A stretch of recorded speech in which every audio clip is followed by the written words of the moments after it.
may nagdadrama sa kamera at nag-walk out pa dahil tutol daw siya sa pagsusulong ng impeachment versus Pangulong Bongbong Marcos.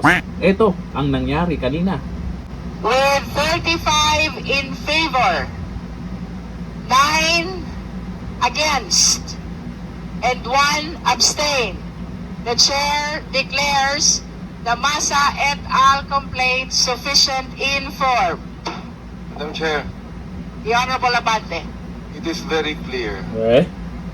that there is insufficiency in form. Very clear po yan. And I'm so glad for the rest of those, my colleagues that supported my objection. And therefore, realizing that this is actually an exercise in futility and a waste of the people's money, I therefore would like to walk out of this hearing right now. Wow. Sus, nagpaalam ka pa. The manifestation is noted.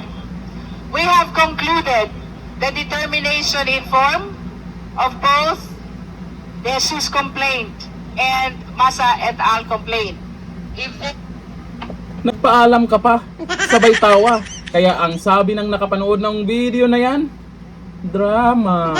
Kasi maraming duda po dyan sa naghain ng impeachment complaint kay Pangulong Bongbong Marcos. Yung unang naghain na yan, dapat talaga ang pwedeng mapagkatiwalaan na talagang gustong ma-impeach si Pangulong Bongbong Marcos sa lahat ng nag-complain. Yung pangatlo, yung kila Mike Defensor. Talagang maraming ebidensya yon. Mayroon pang dala silang USB, mali-malitang ebidensya. Ito kasi, itong nauna, ay maraming mga sabi na ginawa lang ito para yung mga susunod na magreklamo, di ba? Hindi na pwedeng tanggapin. At dito sa unang araw na napag-usapan yan, ay, maraming natawa sa ginagawa ni Abante. May paganyan-ganyan ka pa. Mag-walk out, magpaalam, sabay tawa. Siyempre pag nag-walk out ka, masama ang loob mo, di ba?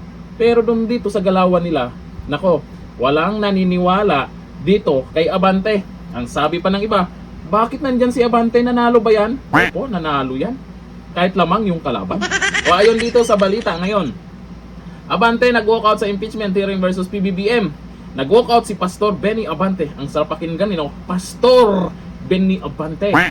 Kinatawan ng 6th District ng Maynila sa gitna ng pagdinig ng House Committee on Justice kaugnay ng mga impeachment complaints laban kay Pangulong Ferdinand Marcos Jr. Nagdesisyon umano si Abante na lisanin ang pagdinig matapos ideklarang sufficient informed ng committee ang mga reklamo. Bago ang kanyang pag-alis, ibinasura ng committee ang motion ni Abante na ideklarang insufficient informed ang mga impeachment complaints. Sa kanyang pahayag, iginiit ni Abante na malinaw umano ang kakulangan ng mga reklamo at tinawag niya ang pagdinig na isang aksayang paggamit ng pera ng bayan. Bakit hindi mo nasabi yan doon sa impeachment kay VP Sara Duterte? Aksaya, oo, aksaya talaga sa pera ng bayan yan. Lalo na doon sa ginagawa kay VP Sara. Meron na namang impeachment complaint ngayon si VP Sara, hindi talaga nila titigilan yan. Ngayon, eto na ang pag-usapan.